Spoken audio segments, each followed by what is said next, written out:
Good morning. Welcome back to Tropical Chatter, your go-to source for online information regarding the 2017 hurricane season. Let's jump right into it as we have Major Hurricane Irma just barreling through the northern Leeward Islands on a collision course with more land masses. Last night, Bermuda went through the southern and western eye wall, absolutely destroying the town. 155-mile-an-hour gusts recorded before the anemometer tower went down. Now in Anguilla, St. Martin, you just passed through the eye of a Category 5. There's not too many people on Earth who have done that and survived. Videos floating around on Twitter show total destruction in St. Martin, Anguilla. Barbuda is just going to be a mess. Vegetation completely stripped from the land. Buildings wiped away into the ocean. Just a total devastating mess down there. Let's get to the National Hurricane Center forecast track as of the 8 a.m. advisory. 185-mile-an-hour sustained wind still. An absolute beast of a storm. 185-mile-an-hour sustained winds in the eye wall. Currently moving west-northwest at 16 miles an hour. And Hurricane Hunter aircraft data does confirm the west-northwest movement. It's going to graze the northern edge of Puerto Rico, bringing hurricane conditions likely. Southern eye wall will clip Puerto Rico more than likely. So they are in hurricane warnings. Northern Dominican Republic is in hurricane warnings. You guys get into it tomorrow afternoon.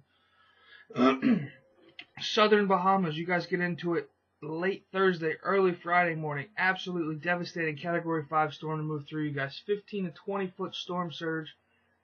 Widespread. Those islands are not that tall. The islands will be water covered. On top of the 150, 60, 70, 85 mile-an-hour winds, it's going to be a mess. Hurricane watches have now been issued for Cuba. That is more of a Saturday thing for you guys. Late Friday, early Saturday afternoon. As you can see, the Hurricane Center now has the last stop for early Sunday morning on central South Florida. I do believe that's going to shift east. We're going to touch on that in a little bit. So let's get to the Hurricane Hunter aircraft data. They are in the storm right now, and it is just nasty. That northern eye wall is packing surface winds, as you can see, over 155 knots, almost 165 knots. That does play out to be the 185 mile-an-hour sustained wind storm that National Hurricane Center has it as. Pressure, you can see over here to the left a little bit. Pressure is dropping down near 915 millibars. As of the 8 a.m. advisory, the National Hurricane Center has it at 918 millibars. Strengthening does appear to be happening right now. Absolute mess. Its storm is massive. Incredibly strong storm.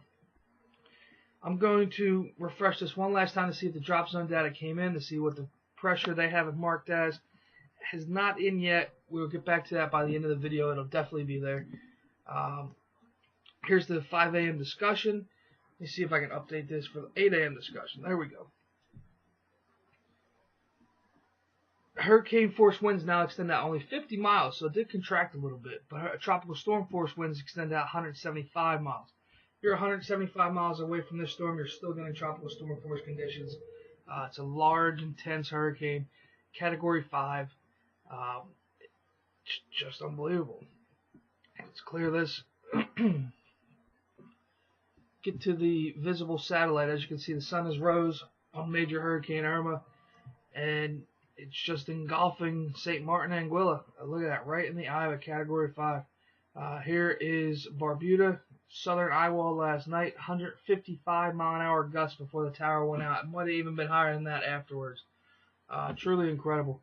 So if you take this track here and just play it forward, you're skirting the northern edge of Puerto Rico with southern eye wall conditions, very likely in San Juan and all those northern towns down there. It's going to be a mess later tonight for you guys. So we'll go to the infrared. It gives you a little bit of idea about how high the cloud tops are, how cold. Look at this. Look at this just ring of red. Extremely high cloud tops, extremely strong storms all the way around the eye of the hurricane. It's nearly a perfect storm. I mean, look how symmetrical it is. It's absolutely amazing. You got a couple hot towers in there. These grays showing up. Just intense storms bringing down. Those will bring down 185 mile-an-hour winds, no doubt about it. It's just an incredible situation unfolding here. It's incredibly rare to get a storm like this in the Atlantic. This is more of a West Pacific typhoon type, hurricane or system. It's unbelievable. So we're gonna go to the tropical cyclone heat potential. Well, it's only going to get higher as the storm progresses west. Um, so we are right around here right now.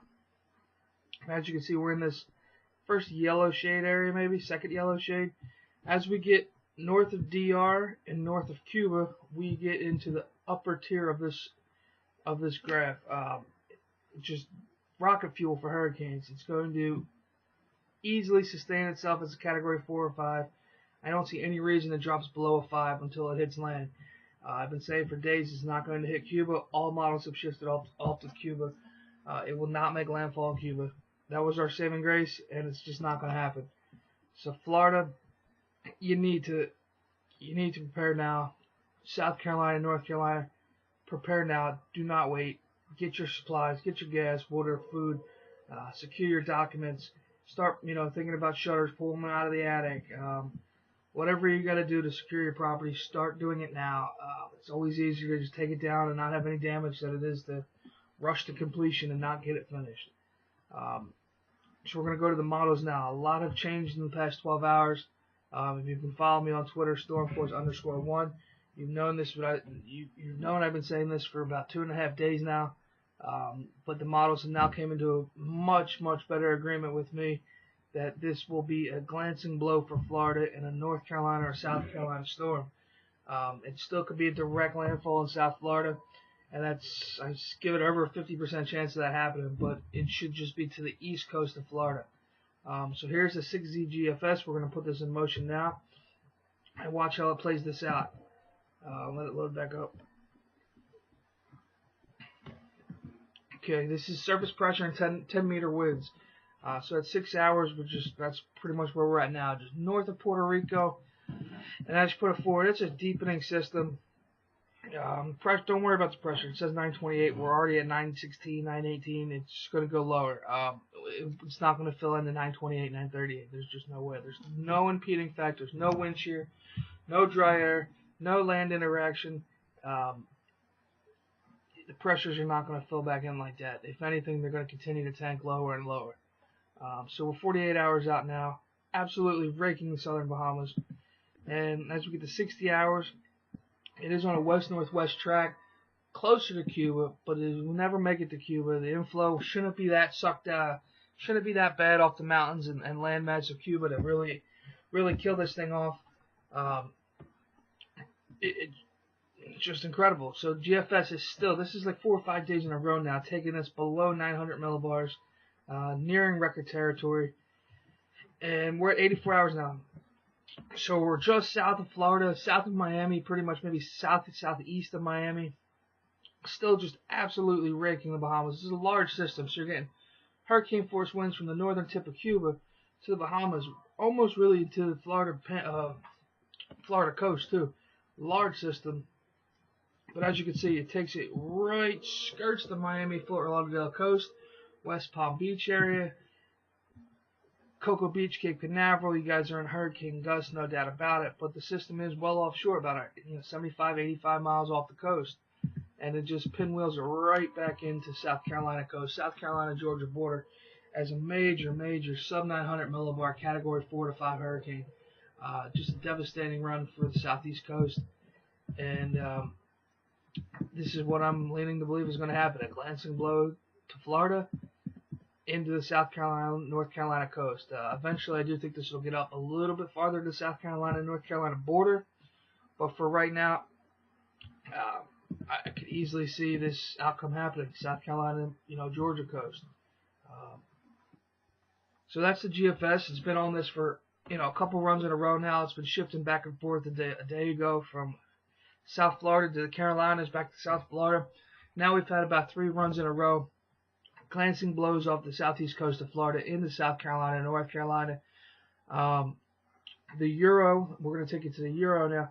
The Euro has been shown, it's been very consistent with a Cuban landfall, southwest Florida landfall, riding through the peninsula of the spine of Florida. Last night, Major changes happened on the Euro to back my theory and to back the GFS. So let's put this into motion here. 24 hours out, just destroying Puerto Rico. Very, very close pass to Puerto Rico. Hurricane conditions on the northern coast, no doubt about it. 48 hours out, southern Bahamas just getting destroyed by the Euro. And it does bring it awfully close to Cuba still. This may impact, the overall structure of the system. It's still not going to knock it down to a category 2 or 3. It's going to be a 4 or 5. It's just, besides land interaction, perfect conditions. Bring it up almost into the Florida Straits in 96 hours. And then at 5 days, bam, right over Fort Lauderdale, West Palm Beach area. I don't know if that's a technical landfall. I don't believe it is. The center is just offshore.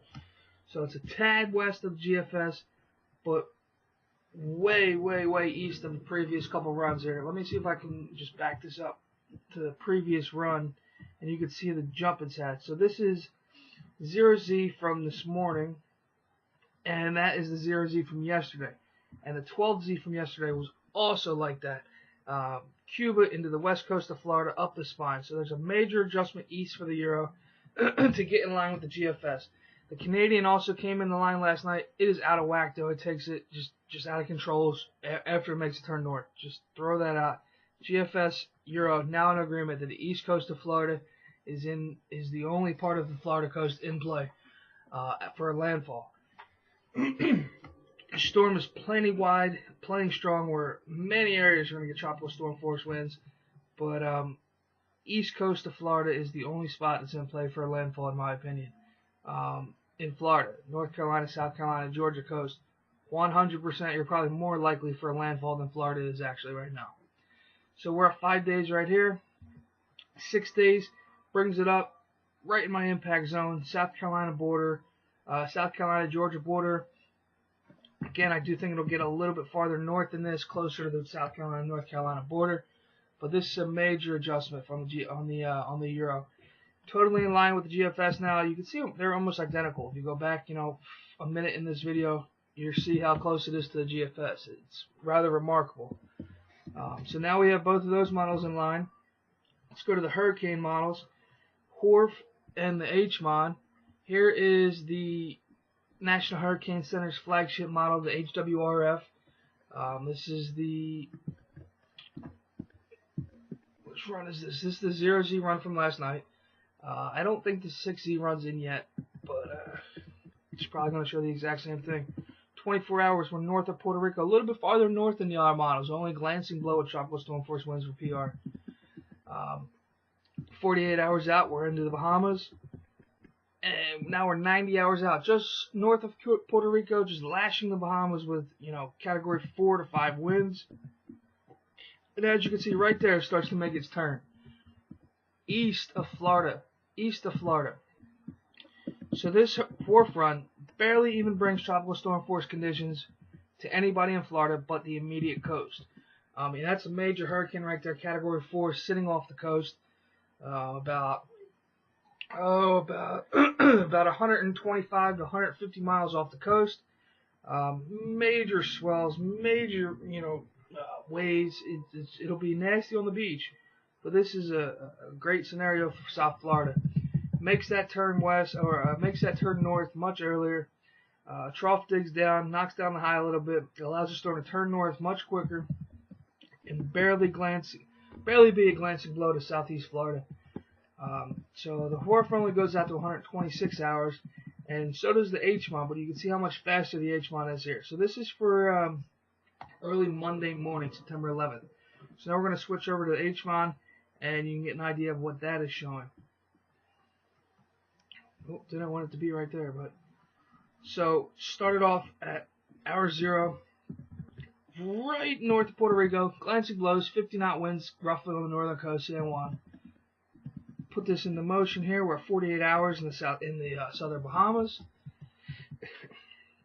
Okay, now we're at 84 hours out. It's absolutely destroying some of the most populated islands in the Bahamas, and it gets awfully close, a lot closer than the HORF to South Florida. You're bringing hurricane force winds to the coast, Miami, Fort Lauderdale, West Palm Beach, Pompano Beach, Boca Raton, You're all getting hurricane force winds on this run.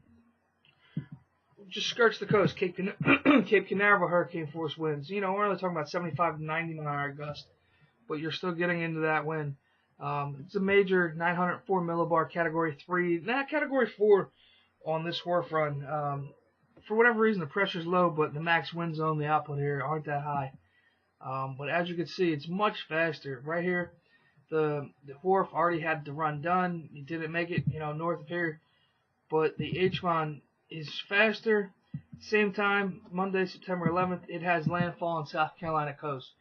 So then that's 3 out of the 4 major models now show landfall along the southeast coast. A major Category 3 to Category 4, possibly 5 hurricane. It's time to, really think about getting your supplies ready. And, time is now. Do not wait. So I want to show you my impact map from 2 days ago at noon. This was from 2 days ago at around 12 noon or 12:30. And as you can see, I have impacts from just south of Miami to just north of Cocoa Beach. Central South Carolina, I would lower that a little bit to the Georgia-South Carolina border, up to the Outer Banks. These are the impact zones here. These are the areas that need to watch this most closely, as it's going to be a devastating hurricane for whoever makes landfall.